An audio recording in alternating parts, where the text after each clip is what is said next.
Assalamualaikum warahmatullahi wabarakatuh, Ustazah. Waalaikumsalam warahmatullahi wabarakatuh. Alhamdulillah, sehat walafiat hari ini, Ustazah. Alhamdulillah sehat Mas Ishak. Semoga Mas Ishak dan keluarga, juga dulur-dulur El-Victor semuanya beserta keluarga dalam keadaan sehat walafiat, tidak kurang suatu apa. Amin. Semoga kita semua mendapatkan keberkahan dari Ramadan ini. Amin ya Allah, amin, masya Allah. Baik, Ustazah, pada pagi hari ini ya, kira-kira nanti kita akan membahas dengan topik mendekatkan generasi pada Al-Quran. Ya, ini momentumnya lagi nuzulul Quran kan Mas Ishak ya. Masya Dan Allah. Ramadan itu juga disebut dengan Syahrul Al-Quran ya. Salah satu julukan dari Al-Quran itu adalah salah satu julukan dari Ramadan adalah bulan Al-Quran ya. Seperti yang disampaikan oleh Allah di dalam surat Al-Baqarah ayat 185 itu ya. Yang pasti pada Ramadan ini pasti disebut terus itu oleh banyak ustadz, banyak pembicara gitu ya. Penceramah. Syahrul Ramadan alladzi unzila fihil Qur'an hudal linnas wa bayyinatin minal huda wal furqan. Ya, jadi itu situ jelas. Syahrul Ramadan, bulan Ramadan itu adalah bulan yang di dalamnya diturunkan Al-Quran. Yang Al-Quran itu berfungsi sebagai hudal linnas ya, petunjuk untuk manusia, wabayina, dan penjelasan-penjelasan minal huda, dari petunjuk tersebut, wal furqan, dan juga pembeda ya. Itu insya Allah.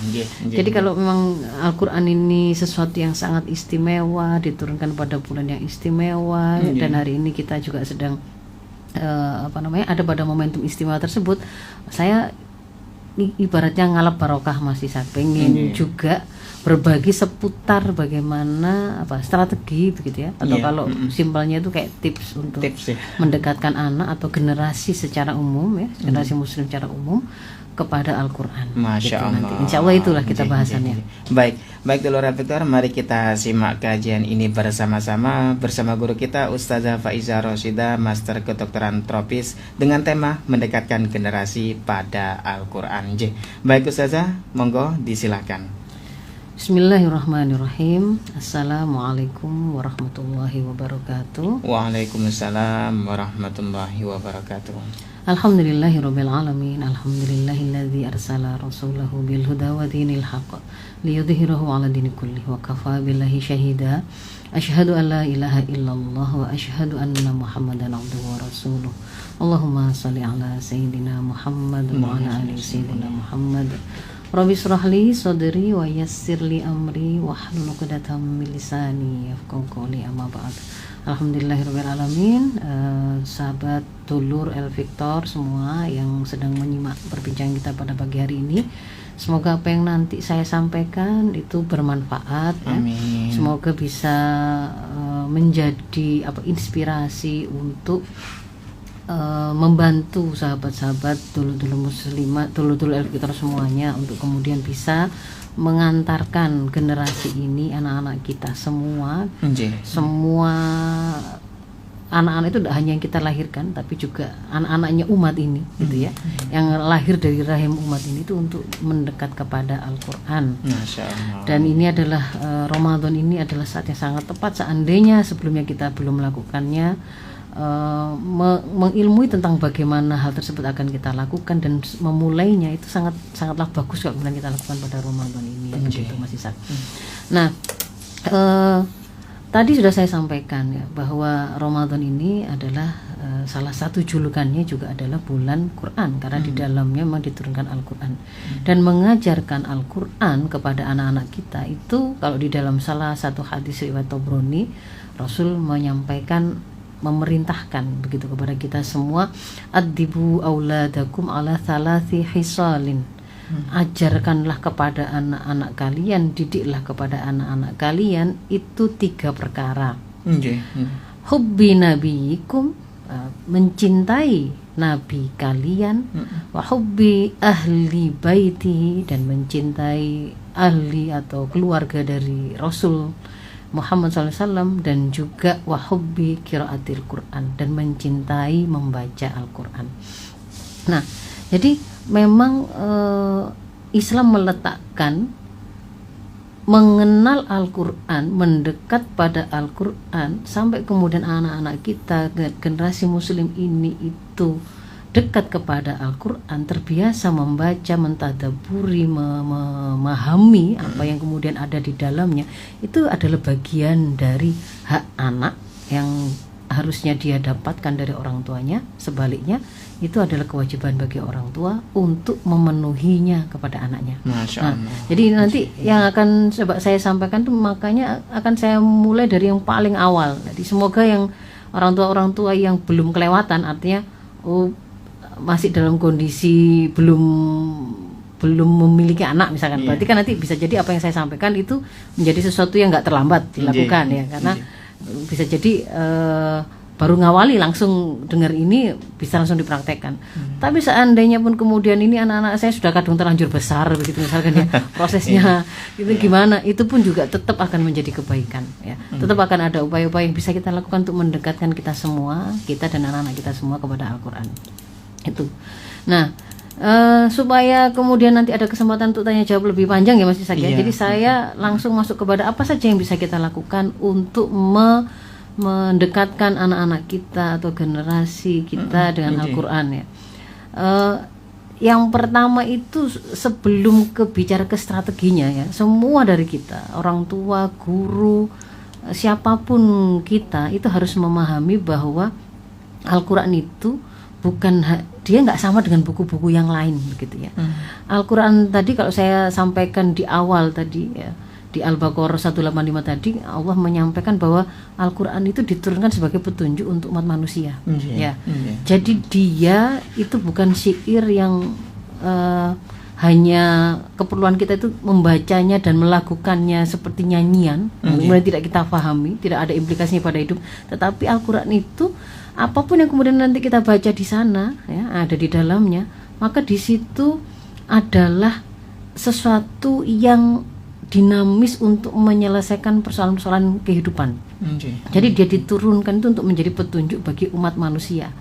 Bukan begini, kalau ada yang kemudian sempat kadung terlanjur mengira bahwa Al-Quran itu dibacakan untuk orang-orang mati gitu, ya. Sebenarnya itu yang lebih menjadi tujuan dari Al-Quran itu diturunkan itu adalah justru untuk yang hidup gitu loh, ya. Untuk yang hidup. Jadi yang hidup itu yang membaca, yang hidup itu yang kemudian memahami, yang hidup itu yang kemudian mengamalkannya gitu, ya. Sebagaimana di dalam surat Al-Maidah ayat 49, di sana Allah berfirman bahwa a'udzubillahi minasyaitonirrajim wa anihkum bainahum bima anzalallah, dan hendaklah kalian, ya, memutuskan persoalan-persoalan yang atau perkara-perkara yang terjadi di antara kalian itu bima anzalallah, dengan apa yang telah Allah turunkan. Ya, apa yang telah Allah turunkan di sini ini adalah Al-Quran itu, gitu kan, ya. Al-Quran itu, wala tattabi ahwa'ahum, dan janganlah kemudian kalian itu mengikuti hawa nafsu mereka, wahdharhum ayyaftinuka an ba'di ma anzalallahu ilaik, dan kalian berhati-hatilah dari apa yang mereka upayakan untuk memalingkan kalian dari apa yang sudah diturunkan oleh Allah kepada kalian. Maksudnya kita itu diperintahkan untuk setiap kali berbicara bagaimana mengelola urusan hidup ini, ternyata disuruh untuk merujuk kepada apa yang diturunkan oleh Allah, yaitu Al-Quran, kan begitu kan, ya. Dan justru kemudian diberi tambahan kewaspadaan, nasihat, hati-hati jangan sampai kamu terperdaya mengikuti hawa nafsu orang-orang yang malah ngajak kalian untuk berpaling dari Al-Quran. Ini kan sesuatu yang harus kita perhatikan betul. Al-Quran ini, kewajiban kita terhadap Al-Quran itu adalah kita harus berpegang teguh kepadanya, menjadikannya sebagai pedoman hidup, menjadi solusi atas segala persoalan kehidupan. Maka untuk bisa melakukan atau merealisasi hal tersebut, pasti kita harus mendekat, ya kan? Gak mungkin kalau kemudian kita takut pada Al-Quran kita akan mengamalkan, ya kan? Gak mungkin. Pasti kita harus mendekati Al-Quran. Kalau kita kita mencintai tadi kan, dan itu tadi haknya anak atau generasi untuk didapatkan dari para guru dan orang tua mereka, ya, mencintai Quran. Jadi kewajiban itu adalah kita mendekat, lalu kemudian kita membacanya, kita memahaminya, nanti dari situ akan berimplikasi kepada amal, gitu, ya. Jadi sampai kepada amal, targetnya itu, mendekatnya itu bukan semata-mata memahami saja, bukan sekedar memahami saja atau bukan sekedar membaca saja, tapi sampai berimplikasi pada amal. Itu mungkin prolog singkatnya, tapi bagaimana kemudian strateginya atau caranya, begitu, ya. Yang pertama, mungkin saya bagi beberapa gitu ya Mas ya. Saya mulai dari yang paling awal itu adalah lakukan stimulasi sejak dini dengan Al-Qur'an. Dikatakan stimulasi sejak dini itu gimana?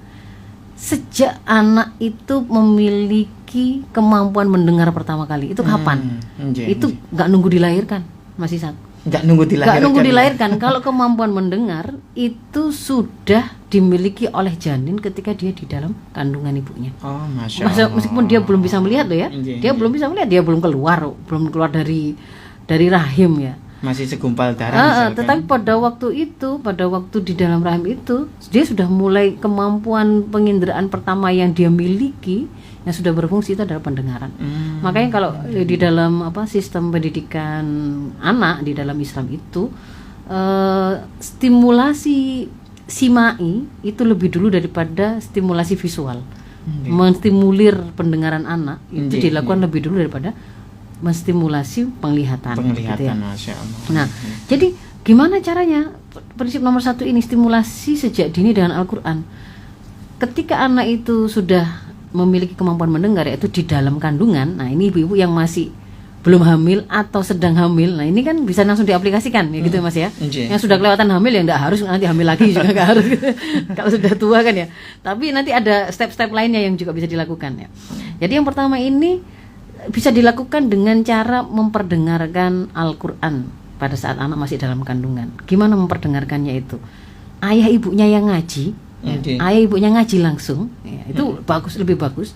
Atau kalau misalkan kemudian kan nggak terus-terusan ya, dia ayah dan ibunya yang ngaji langsung, nah itu bisa dibantu dengan memutarkan murotal MP3 gitu ya. Iya, terserah lah murotalnya pakai apalah ya, mau terdengar untuk seluruh rumah ataukah dengan volume yang kecil ketika dia tidur ya, cukup pokoknya untuk membuat sang anak tadi dia bisa mendengar gitu Mas Ishak ya. Apa yang detak jantungnya ibunya saja dia bisa dengar. Ibunya ngajak ngomong itu juga bisa berpengaruh kepada sang janin tadi. Termasuk ketika ibunya ketakutan kan juga emosi pun bisa tersalurkan di situ kan gitu kan ya.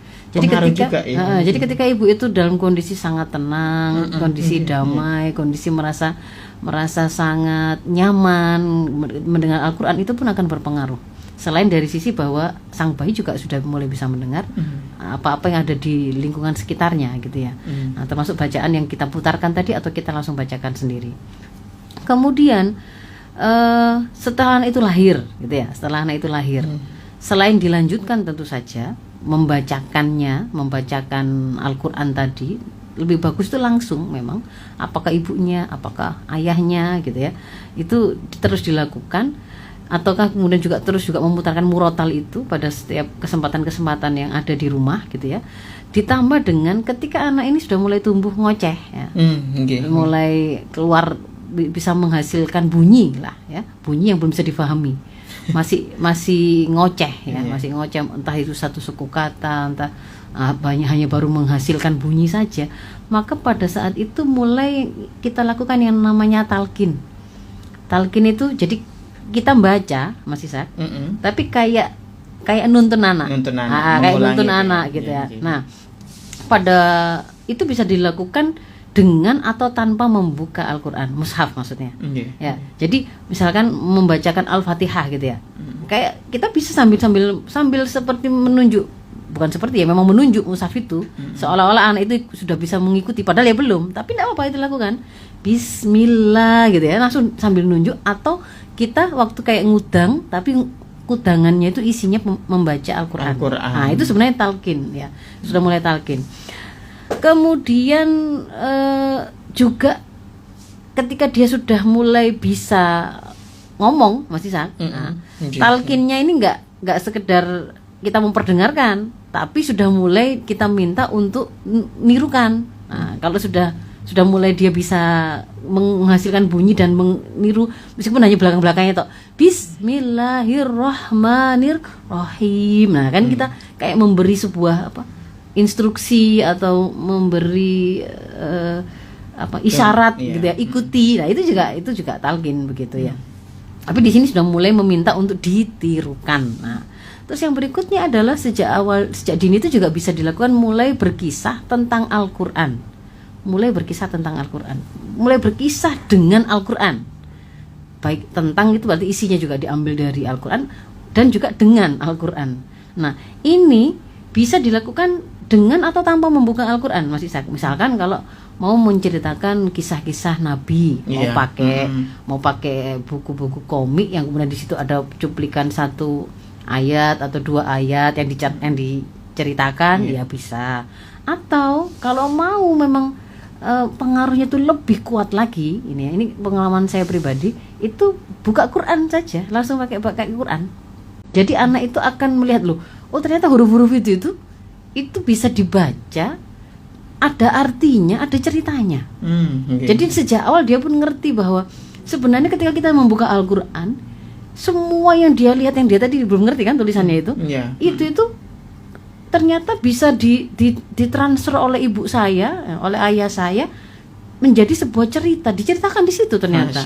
Saya belum ngerti sih, tapi ibu saya sudah ngerti gitu. Nah, itu akan punya pengaruh yang luar biasa. Jadi Al-Quran itu bukan sesuatu yang nggak bisa dipahami gitu, tetapi dia itu bisa dipahami, dan yang pemahaman yang diberikan itu menarik. Apa saja sesuatu yang saya butuhkan, sesuatu yang saya senang gitu, mulai dilakukan itu sejak dini. Lalu yang kedua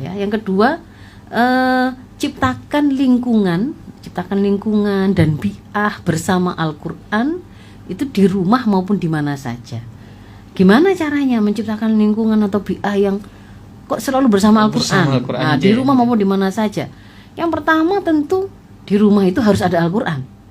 Dan Al-Quran itu harus ada untuk semua anggota keluarga. Jadi tidak hanya ini Qurannya bapaknya, nanti kalau anaknya megang nggak boleh, misalnya begitu. Ini punya ibunya. Semua anggota keluarga harus punya Al-Quran yang bisa mereka buka. Kalau pengen mereka buka, mereka mau lihat itu, mereka mau membaca itu, mau mempelajari, pengen ngerti, pengen diceritain, dia punya Qurannya. Harus ada di rumah itu seperti itu. Dan Al-Quran itu mudah terlihat oleh anak. Jadi sama seperti posisinya itu sama seperti buku-buku yang juga kita biasa ambil untuk kita bacakan.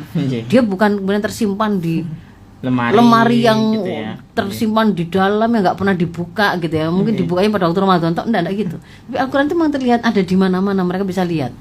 Itu yang pertama. Lalu berikutnya, orang tua dan semua penghuni rumah ya. Ini dimulai dari orang-orang dewasanya, itu harus senantiasa terlihat memiliki kebiasaan dan berkegiatan bersama Al-Quran. Nah, jadi selain Al-Quran itu memang biasa mereka lihat, mereka juga biasa melihat orang tuanya itu ngambil Quran, membaca Quran, kelihatan kemudian diem mentadaburi gitu ya, serius di hadapan Al-Quran gitu. Itu akan juga menjadi sebuah lingkungan atau bi'ah bersama Al-Quran. Yang berikutnya masih di nomor 2 ini, sengaja bikin ada majelis kajian Quran keluarga yang sifatnya itu rutin maupun insidental ya di rumah. Misalkan rutin itu kalau mau dibikin ini seperti anak-anak yang kita dongengi Al-Quran, berarti kan mungkin waktu mau tidur membacakannya. Pakai Quran juga nggak apa-apa. Jadi kalau mau tidur, pada waktu mau tidur itu kemudian diceritakan isinya boleh. Kalau untuk mempelajari atau membacanya mungkin waktu maghrib misalnya begitu. Antara maghrib atau kemudian sedikit disampaikan isinya apa yang tadi dibaca, itu juga boleh. Jadi mau yang sifatnya kayak formal gitu ya, dalam sebuah majelis yang seperti duduk seperti majelis ilmu, ataukah seperti itu tadi kayak itu sebuah persiapan mau tidur gitu juga boleh gitu ya. Itu majelis kajian Al-Quran atau bagaimana dia bisa mempelajari Al-Quran. Lakukan itu di rumah. Lalu yang berikutnya, untuk membuat bi'ah bersama Quran dimanapun ini, selalu bawa Al-Quran kemana saja, selalu bawa Al-Quran kemana saja. Terlihat biasa membuka Al-Quran juga di mana saja ketika ada kemungkinan atau kesempatan. Jadi nggak kemudian tertangkap oleh anak yang namanya buka Al-Quran itu hanya di masjid. Karena bisa saja kita itu ngajak anak, nanti satu saat pada waktu umurnya sudah cukup gitu ya, 3 tahun mungkin kita pernah akan membawa dia murojaah di taman. Karena kalau anak itu nanti waktu murojaah bosan kalau hanya di dalam rumah saja. Kadang-kadang kita perlu membawa itu, misalkan kalau saya bawa anak itu ke taman flora gitu ya. Nah, kalau yang hafalan anak itu tadi itu di surat yang kita nggak hafal, kan kita bisa jadi membuka Al-Quran untuk menyimaknya. Itu kan membuat dia juga ngerti, oh Ternyata membuka Al-Quran itu bisa di mana saja. Nggak harus di masjid. Nggak harus di masjid. Ketika kemudian nanti sambil nunggu, misalkan kita perjalanan safar di atas kereta kah, di atas bis kah, anak juga bisa melihat, oh itu juga bisa ya digunakan untuk ngaji ternyata, membaca Quran atau menceritakan Quran ternyata bisa. Nah itu jadi terlihat berinteraksi, selain juga membawa Quran kemana saja, dan terbiasa menampakkan membuka Al-Quran dan berinteraksi dengan Al-Quran itu di mana saja. Itu yang kedua ya, tentang bagaimana menciptakan lingkungan dan bi'ah bersama Al-Quran dimanapun dan kapanpun. Lalu yang ketiga, kenalkan dan kokohkan Al-Quran itu sebagai rujukan kebenaran ya, sebagai petunjuk, sebagai solusi persoalan kehidupan. Gimana caranya sampai anak itu ketika tersebut ini kata Allah, Al-Quran mengatakan begini, itu langsung terbentuk mindset pada dirinya. Oh, kalau sudah Allah yang bilang berarti saya harus taat, karena itu adalah tuntunan dari Allah, karena itu perintah dari Allah, karena itu petunjuk yang harus saya lakukan. Nah itu gimana? Tentu saja itu diawali dari kebiasaan atau terbiasanya orang tua itu ketika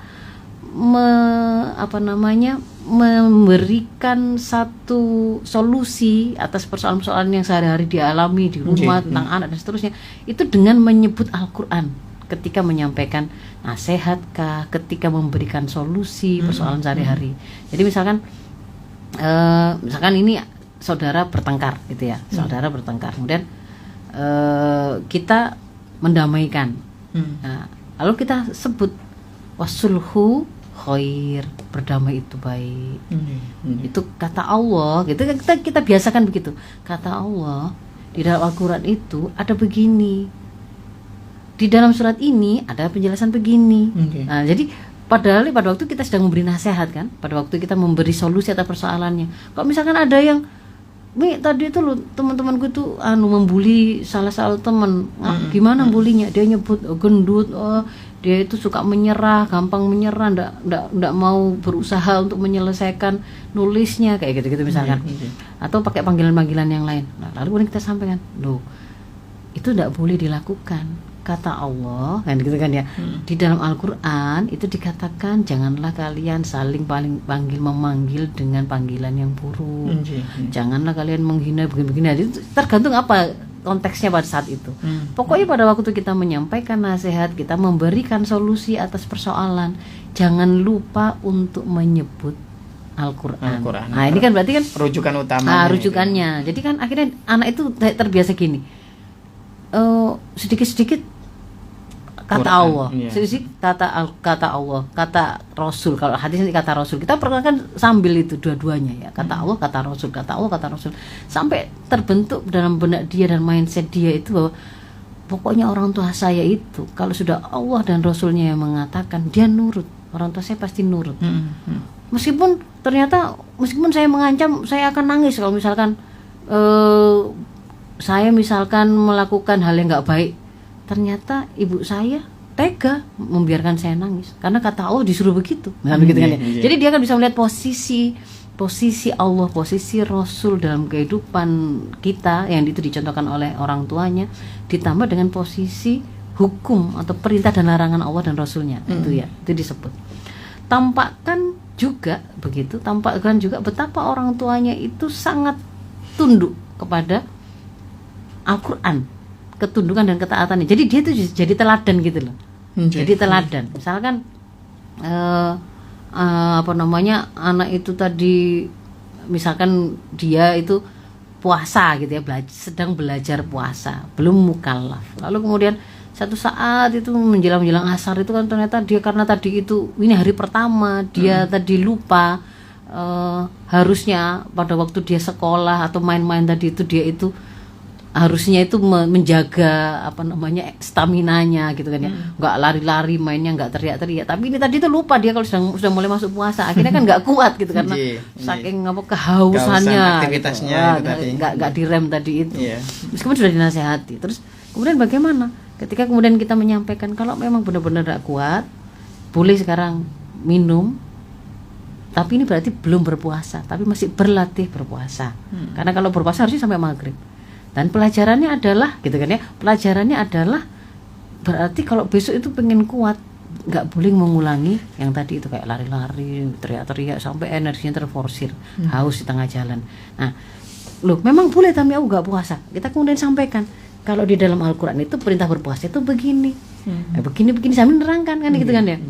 Kalau ditambah dengan hadis itu ada penjelasan anak-anak itu belum wajib, dia itu nggak boleh dipaksa begitu, tapi dia harus diajarin untuk belajar berpuasa kan begitu. Nah itu dari situ kan dia kan bisa melihat, oh ternyata pokoknya bukan gini, ibu saya pokoknya puasa berarti harus anaknya disuruh puasa, memaksa. Enggak, tapi ternyata ibu saya itu nurut pada kata Allah, kata Rasul gitu loh. Jadi dia akan melihat itu sebagai sebuah teladan ya.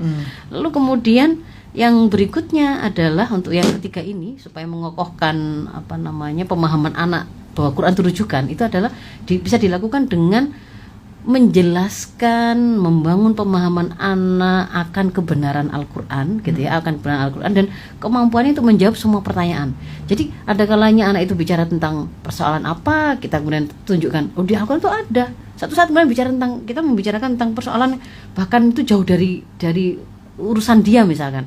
Bagaimana kemudian kan kadang-kadang mereka jadi ngerti bank gitu kan ya. Kita kemudian menerangkan tentang persoalan riba atau judi online atau apa saja. Kadang-kadang kan ada pertanyaan begitu. Iya. Kayak gini nih termasuk judi apa enggak ya kayak gitu. Nah, dan seterusnya itu kemudian kita bisa menerangkan kepada anak kita bahwa itu sudah diterangkan oleh Islam, diterangkan oleh Allah di dalam Al-Quran, ada begini penjelasannya.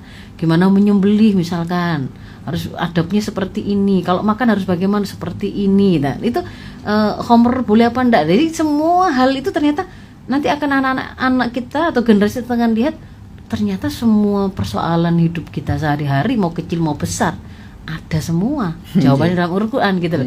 Jadi akan membuat mereka akhirnya, oh iya, ini menjadikan rujukan dan dia pasti benar karena berasal dari Zat yang Maha Benar. Itu untuk prinsip yang ketiga ya, mengenalkan dan mengokohkan Al-Quran sebagai rujukan kebenaran atau petunjuk solusi persoalan kehidupan.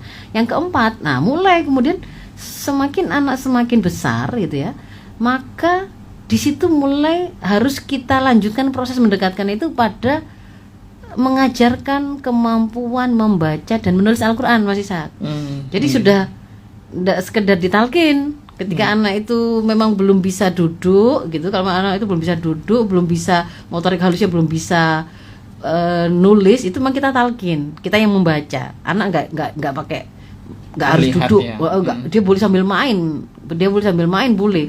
Kalau dia bisa duduk tenang ya berarti kita sambil talkin juga boleh. Tapi ketika kemudian dia nggak bisa seperti itu, sambil dia mainan nata-nata Lego juga nggak apa-apa gitu.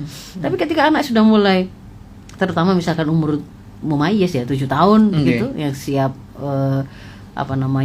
proses pendidikan lebih formal dan lebih terstruktur ya, lebih lanjut, itu kita ajarkan kemampuan membaca dan menulis Al-Quran. Itu mulai kita lakukan sesuai tahapan tumbuh kembangnya. Tapi ingat ya, lakukan sesuai tahapan tumbuh kembangnya. Gimana tahapan tumbuh kembangnya tadi sudah saya spill di depan tadi. Stimulasi pendengaran itu lebih dulu daripada stimulasi penglihatan. Jadi pertama awal itu ya, kita perdengarkan saja. Jangan kira ketika kita hanya memperdengarkan saja itu kemudian itu tidak bermakna. Nanti satu saat ketika dia bisa memproduksi suara, mulai bicara nanti dia keluar sendiri. Meskipun awalnya itu ujung-ujungnya toh. Ya kayak sama dengan kalau kita memperkenalkan ulang-ulang nyanyi cicak-cicak di dinding gitu kan ya. Lama-lama kita sendiri yang nyanyi kan, dia nggak ikutan nyanyi. Tapi satu saat kemudian dia mulai bisa memproduksi suara, nanti ujung dari lagu itu pas dia bisa dia keluarkan. Cicak-caknya kan ikut bunyi, di dinding ikut bunyi gitu kan ya. Jadi itu juga seperti itu, sama kalau kemudian yang kita putar stimulasi pendengaran itu Al-Quran, ya keluarnya Quran. Dia sambil nata Lego bunyi surat yang kita hafalkan, yang kita talkinkan gitu. Itu ya stimulasi pendengaran, kita pendengarkan saja. Lalu mulai berikutnya stimulasi pendengaran plus penglihatan. Kita mentalkin dengan membuka mushaf. Kalau pakai stimulasi penglihatan berarti pakai membuka mushaf. Kan sudah mulai bisa lihat. Meskipun dia nggak ngerti, tetap saja tangan kita nunjuk saja. Ini juga dipakai ketika di program-program tahfidz untuk anak-anak balita itu juga meskipun mereka sebenarnya belum bisa baca, tapi tetap diberi mushaf, lalu diajarin kayak nunjuk, padahal ya nggak dibaca sama dia. Sebenarnya kan hafalan, tapi kita juga ajarin seperti itu. Kita talqin sambil membuka mushaf. Lalu stimulasi pendengaran, stimulasi penglihatan plus stimulasi kemampuan berbicara. Tahap ketiganya itu apa? Gimana? Talqin, minta tirukan. Kul. Kalau dia kan agak keliru misalkan dia masih nggak cool, masih apa gitu ya. Kita ulang sampai dia itu bisa memproduksi persis seperti yang kita mau. Itu namanya kita talqin, kita minta tirukan. Masya Allah. Qul a'udzu birabbin nas misalnya begitu ya. Nah, itu gitu tahapan berikutnya. Lalu yang berikutnya tahapan berikutnya memperkenalkan huruf, mulai memperkenalkan huruf, bunyi, kosakata, hijaiyah atau bahasa Arab dan artinya. Minta tirukan. Nah, misalkan itu mulai bisa dilakukan dengan sejak awal tadi itu di rumah mungkin mulai ada tempelan-tempelan huruf ya. Yang alif, apapun hijaiyah itu yang mungkin sebelumnya itu enggak secara khusus kita ajarkan untuk dia melihat dan membaca, sekarang sudah harus diperkenalkan itu. Kalau memang sudah tahapannya. Ini namanya alif. Ini namanya ba gitu ya. Alif itu misalkan apa? Arnabun, biasanya kan gitu kalau di buku. Oh, jadi A itu bisa berbunyi arnabun. Arnabun itu adalah kata Arab yang artinya apa? Yang artinya adalah hewan kelinci. Ya, betul ya, masih saya. Dan kemudian misalkan bukunya anak-anak pasti biasanya gitu. Yang kedua ba itu nanti di situ ada bakoro, ada gambarnya. Sapi kan gitu kan ya. Nah, ada gambarnya sapi. Jadi bakoro. Jadi di sini dia kenal huruf ba, dia mendengar suara, dia mengerti itu satu kata dan artinya, dan itu bahasa Arab. Dan itu nanti sebenarnya sama dengan yang ada di Quran. Nah, Baqarah, satu saat kita membaca suratul Baqarah ada kata-kata Baqarah. Loh, Baqarah Mi ya? Iya. Sapi. Jadi seperti yang di bukunya itu gitu. Ternyata di Quran juga ada. Oh, berarti bahasa Quran itu bahasa Arab. Nah, itu mulai ngerti dia.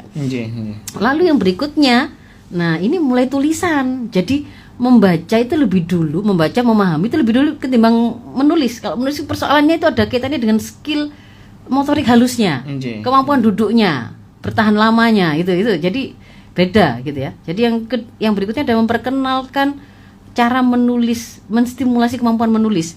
Ini ada banyak latihan sebelum dia diperkenalkan menggerakkan pennya. Nah, itu kan tangannya harus dilatih meremas kertas lemes lah gitu memindahkan manik-manik, mencetak-cetak pasir malam. Nah, seperti itu. Lalu setelah kemudian semakin anak itu sudah bisa membaca dengan baik gitu ya, mendengar dengan baik, sudah mulai ngerti, itu baru kemudian kita perkenalkan program membaca dan menulis Al-Quran secara lebih intensif, terstruktur. Misalkan pakai qiraatika, pakai tilawatika, pakai metode Umi yang gitu loh, yang ada bukunya itu. Nah, di situ kan kemudian mulai kita bantu dia mengerti bagaimana membaca tartil. Ada iramanya, karena nanti itu juga irama itu akan memudahkan juga untuk menghafal.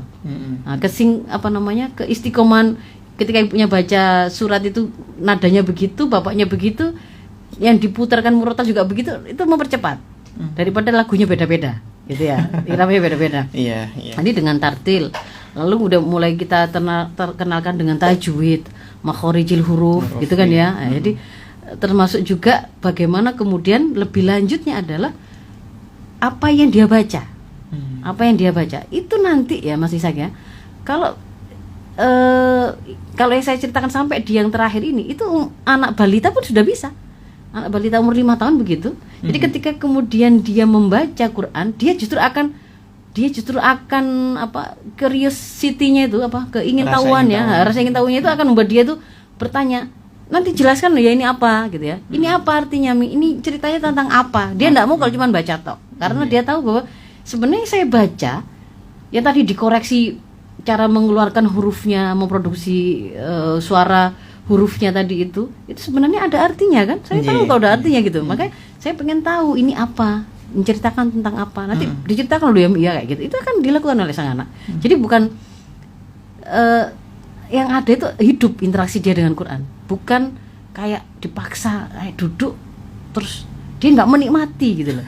Jadi apa yang dia baca juga dia nggak ngerti kayaknya. Gitu ya. Lalu yang kelima ya, strategi yang kelima, alokasikan waktu dan jadwal khusus untuk Al-Quran bersama keluarga. Jadi harus ada waktu di mana seluruh anggota keluarga itu membaca dan mempelajari Al-Quran. Seluruh anggota keluarga terlibat. Jadi tadi saya contohkan misalkan tadi mau pakai setelah maghrib atau mau begitu. Tidur gitu. Ya. Jadi kalau misalnya kalau saya dulu masa kecil saya keluarga besar ya, 6 bersaudara. Itu pasti ada memori itu setelah maghrib itu kami semua pasti ngaji ya, ngaji sendiri-sendiri dengan Qur'annya sendiri-sendiri, puanter begitu ya. Dan di situ orang tua mengawasi gitu kan, mana yang salah mana yang enggak. Tapi itu prosesnya kan setelah sudah anak-anak sudah mulai besar dan sudah mulai bisa membaca sendiri. Kalau sebelum bisa membaca sendiri ya pasti ada istilahnya ada satu-satunya, ada kayak setor satu-satu, jadi guru satu murid satu gitu ya, untuk bisa kemudian memastikan yang dia baca tadi caranya benar dan seterusnya ya. Tapi jelas itu tadi penekanannya di sini itu harus ada waktunya yang dialokasikan. Lalu yang kedua, usahakan ada jadwal harian untuk ganti membaca Al-Quran, bergantian membaca Al-Quran sambil mengoreksi. Kalau anak ini sudah mulai besar, sudah bisa baca Quran, ada waktu, ada jadwal, selalu setiap hari itu ada jadwal membaca Al-Quran dan gantian mengoreksinya, anak dan orang tua. Kadang bapaknya yang baca, anak yang menyimak. Karena kadang-kadang dia capek membaca, dia merasa capek gitu ya.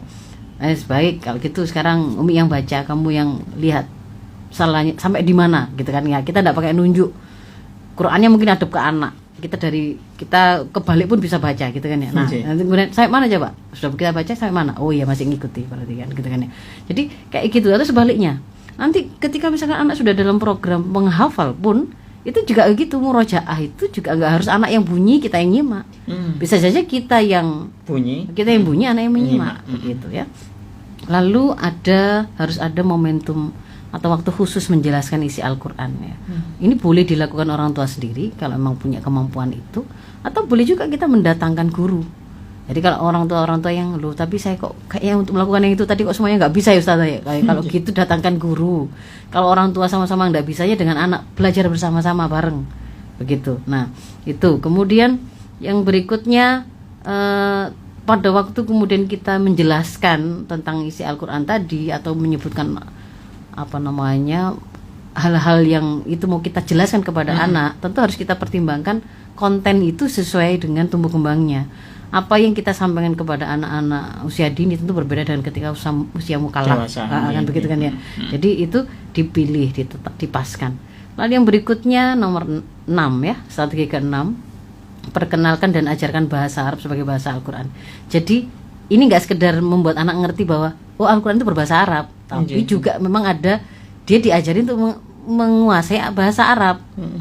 Jadi juga suka dengan bahasa Arab, mencintai bahasa Arab dan mulai mengenal bahasa Arab gitu loh ya. Ya sama dengan hari ini pun mulai usia dini juga sudah ada pelajaran tentang bahasa Inggris. Seharusnya kalau ini generasi muslim sejak usia dini juga bisa sudah diajarin bahasa Arab begitu gitu ya. Yang sampai 9 Mas Ishak, jadi kurang berapa ini ya? Tadi ke-6 ya? Ke-6. Sekarang 7. Agak cepat ya? Ini kita rehat dulu ya. Sekarang kita lanjutkan atau kita terima pesan dari Dulur-Dulur Al-Victor. Ya monggo. Ternyata saya menyiapkan ada 11 item Mas Ishak. Jadi tadi sudah berapa? Masih 6 ya. Masih 6 ini ya. Mau buka telepon dulu atau gimana? Ya boleh Ustaz. Ini sudah masuk beberapa pertanyaan dari Dulur Al-Victor. Ada dari Bapak Edi nih ya di Waro. Assalamualaikum warahmatullahi wabarakatuh Ustazah, dari Bapak Edi di Waro. Bagaimana kalau sekarang dikit-dikit ibunya HP-an? Jadi anak selalu lihat, bahkan kadang anak berontak. Aku nggak boleh HP-an kalau kok ibu HP-an terus ya. Maaf, minta solusinya mumpung ibunya lagi mendengarkan gitu. Nunut ini ya, nuturi ya. Ya. Jadi bahwa Kalau kemudian ingin anaknya terbiasa dan mudah dan ringan membuka Al-Quran, ya orang tuanya juga harus terbiasa. Memang tadi seperti di item nomor berapa tadi saya sampaikan, memang terbiasa terlihat berinteraksi dengan Al-Quran di rumah itu. Ciptakan lingkungan Iya, ciptakan lingkungan bi'ah yang terbiasa dengan Al-Quran.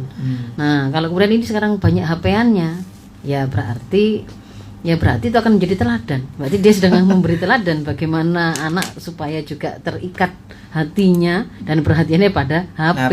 Ya, jadi kalau memang ingin merubahnya ke arah Quran, ya diganti memang kebiasaan tersebut. Itu ya cuman itu, nggak ada solusi lainnya. Iya. Masa kemudian kecuali begini, bahwa anak itu juga tahu bahwa Al-Quran ketika kita buka HP itu juga ada kalanya itu membuka Al-Quran. Ada kalanya itu kemudian bagian kita untuk mempelajari Al-Quran gitu ya. Kadang-kadang kita menerangkan Al-Quran pun bisa juga dengan HP gitu. Saya juga pakai itu. Bahkan pernah juga saya pakai HP itu untuk membuat konten memahami Al-Quran bersama anak saya misalnya begitu. Kita syuting nanti kita upload itu di channelnya dia begitu. Jadi itu juga akhirnya kan anak tahu bahwa HP itu memang juga bisa dipakai untuk apa, itu dari apa yang kita tampilkan, kita tunjukkan. Kalau yang diketahui oleh anak, HP itu dipakai oleh orang tuanya hanya untuk nge-scroll, nge-game, atau kemudian belanja, ya dia akan mengenali HP itu untuk begitu. Tapi kalau kemudian bahwa HP itu kadang-kadang boleh dipakai untuk lihat film kartun YouTube atau kemudian pelajaran tertentu, tapi kemudian juga bisa dipakai itu untuk yang lain-lain, kebaikan. Nah gitu ya. Tapi kalau saran saya, sebelum anak itu dekat dengan bi'ah, dengan lingkungan yang terbiasa membuka Al-Quran, ya Al-Quran harus lebih sering terlihat keleleran dan dibuka gitu daripada HP-nya gitu. Itu ya mungkin ya. Baik. Sambil lanjut dulu ya. Nomor 7 boleh. ya.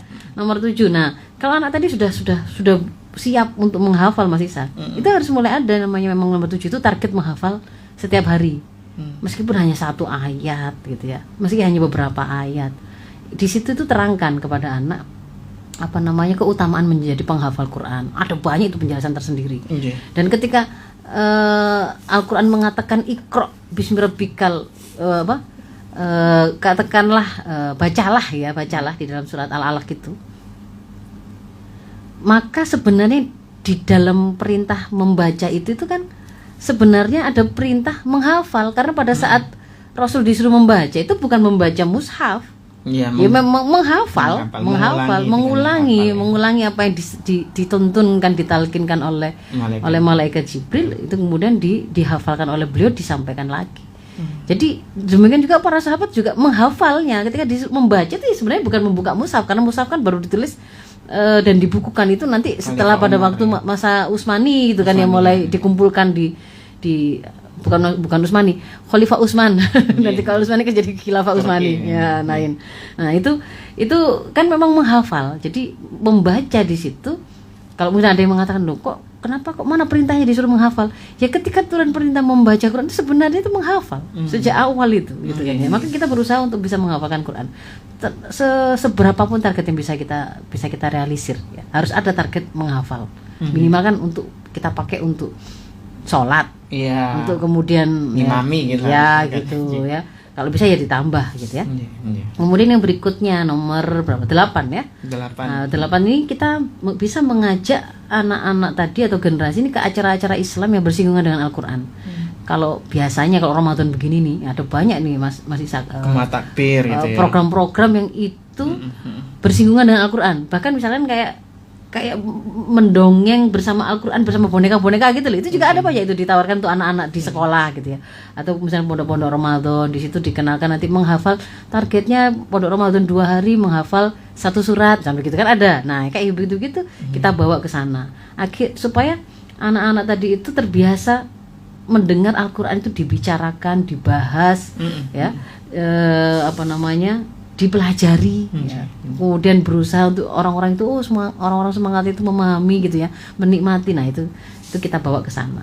Lalu yang ke-9 harus kreatif dalam uslub ya, dalam menetapkan gimana sih caranya supaya anak itu mau ngaji, gimana sih caranya mau tetap menghafal istiqomah setiap hari.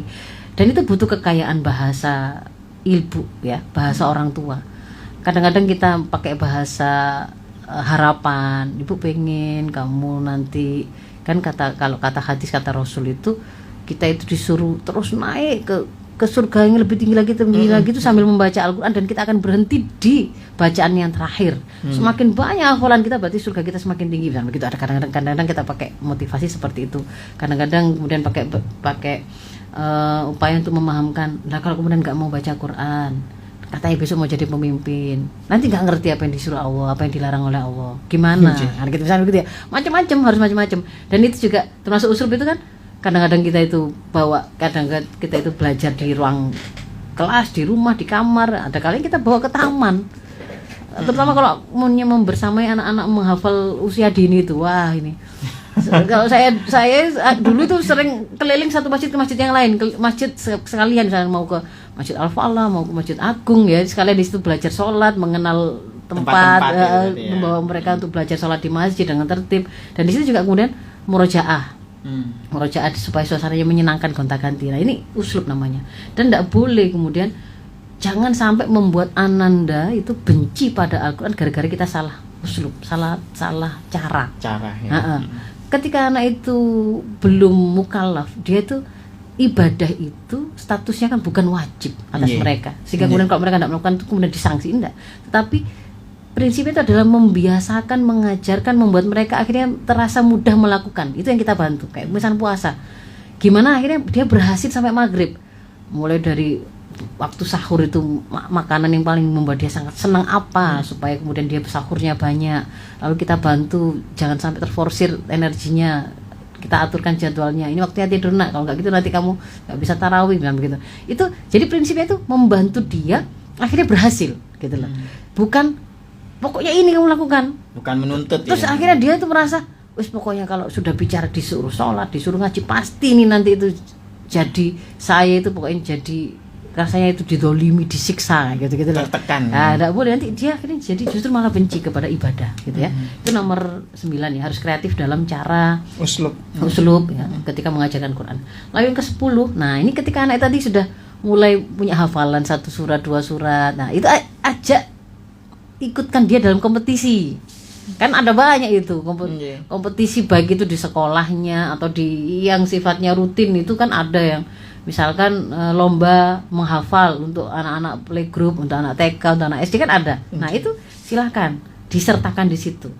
Jadi tapi jangan ini ya, apa namanya, jangan itu target orang tuanya gitu ya. Jadi itu ambisi orang tuanya. Bukan, yang kita inginkan itu adalah dia itu jadi ketemu dengan ada banyak anak-anak juga loh yang menghafal seperti kamu. Sama-sama memotivasi ya. Dan kemudian kalau kemudian berani, kalau di rumah kan sudah pintar, sekarang biar didengarkan oleh orang lain. Nah, dinilai ada guru, ada ustadz. Nah, itu jadi dia akan dapat tambahan ilmu, dia akan dapat tambahan circle, dia bisa dapat situasi yang baru.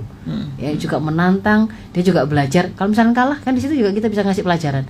Enggak masalah. Yang penting kan sudah ikut itu tadi itu sudah kebaikan luar biasa gitu ya.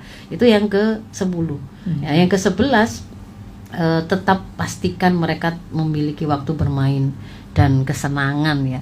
Jangan kemudian membuat mereka itu stres gitu gara-gara Al-Quran itu. Enggak boleh. Pokoknya prinsipnya ketika mengajarkan anak ibadah itu bukan dengan membuat mereka akhirnya muncul kebenciannya. Karena nanti ketika mereka dewasa, mereka mulai berani menantang atau membangkang orang tuanya. Disitulah kemudian akhirnya dia lepaskan segala ketaatan itu. Karena dia enggak diajari beribadah dengan cinta. Gitu ya. Masih sakit itu mungkin ya. Ada 11 strategi yang bisa kita lakukan untuk mendekatkan anak dan generasi pada Al-Quran. Masya Allah, Anjay. Ini karena waktunya juga habis ini Ustaz tadi. Sudah tidak bisa menerima ini telepon? Iya, satu aja ya mungkin ya. Iya, silakan. Dijawab dengan singkat ya Ustaz Anji. Ya, Assalamualaikum warahmatullahi wabarakatuh. Assalamualaikum Ibu. Anjay. Monggo Ibu Vira Surabaya. Alhamdulillah sehat.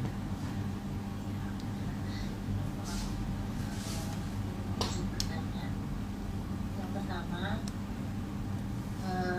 terkadang kita sudah membiasakan. Nggih. Jadi orang tua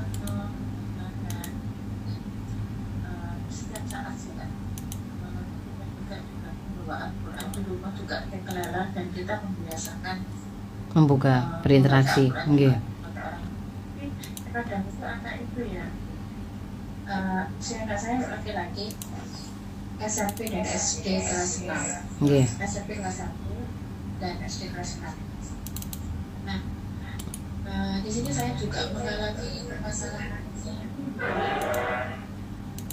Dia tuh bilang begini, jadi kalau saya kayak mencoba sama mama yuk, tapi sudah belajar rumah di sekolah, di rumah kok belajar lagi gitu. Kayak misalnya kalau hari Jumat kita akad sama-sama makan. Sebenarnya aku juga belajar juga sama-sama ustaz, sama teman-teman juga mah gitu kan. Iya. Jadi agak Iya. gitu loh. Nggih. Ya. Sama dua, ya maaf.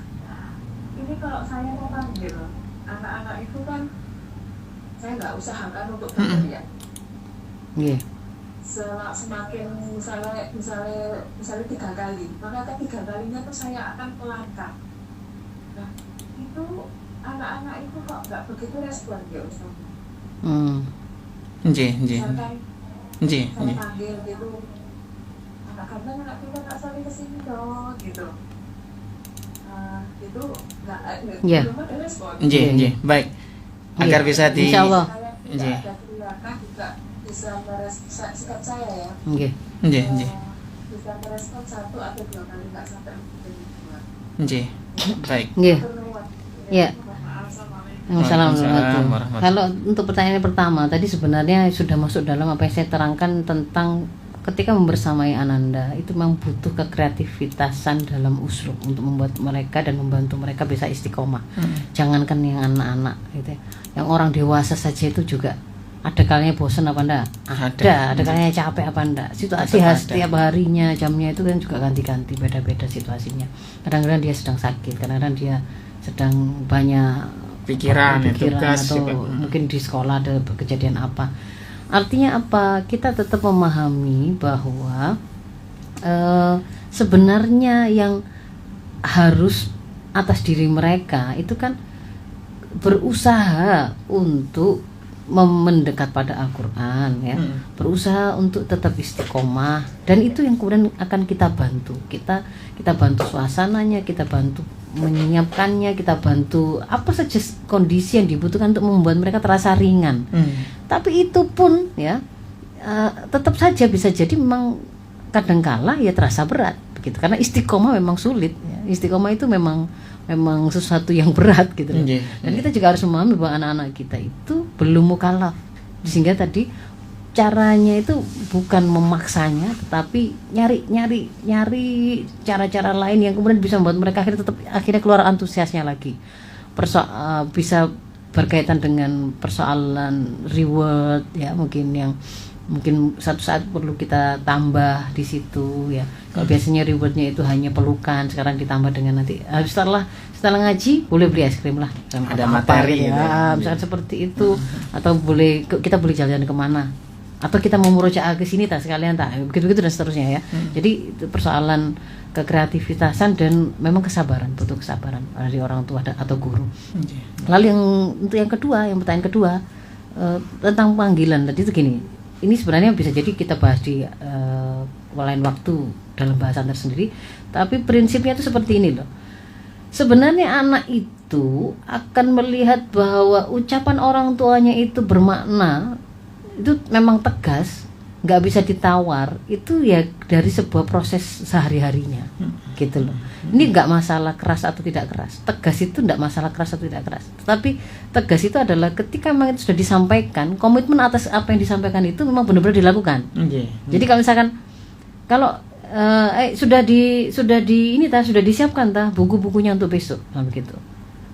Kalau kemudian tidak disiapkan, besok ketinggalan loh ya, dan ibu nggak akan bantu gitu. Kalau pada waktu awal itu kita bantu, tapi kemudian ketika sudah kita sampaikan, kalau kamu sampai tidak siapkan sekarang, besok kamu akan ketinggalan, kita biarkan, tidak terus ada sudah sempat ngancam-ngancam nanti nggak akan ibu bantu, tapi faktanya tetap saja ketika anak itu tidak nyiapin, ibu ya tetap melakukan mengcovernya gitu ya, menyiapkannya, ngerjakan PR-nya atau menyiapkan apa yang jadi tugasnya dia.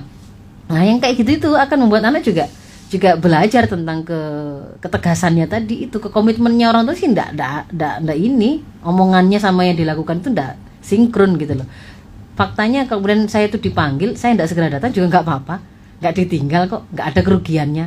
Tunggu, atau kemudian saking kebiasaan orang tua itu panggilannya itu seperti dia memposisikan memang kurang bermakna dan sehingga sangat bermudah-mudah melakukan pengulangan. Oh ya selesai ya habis ya.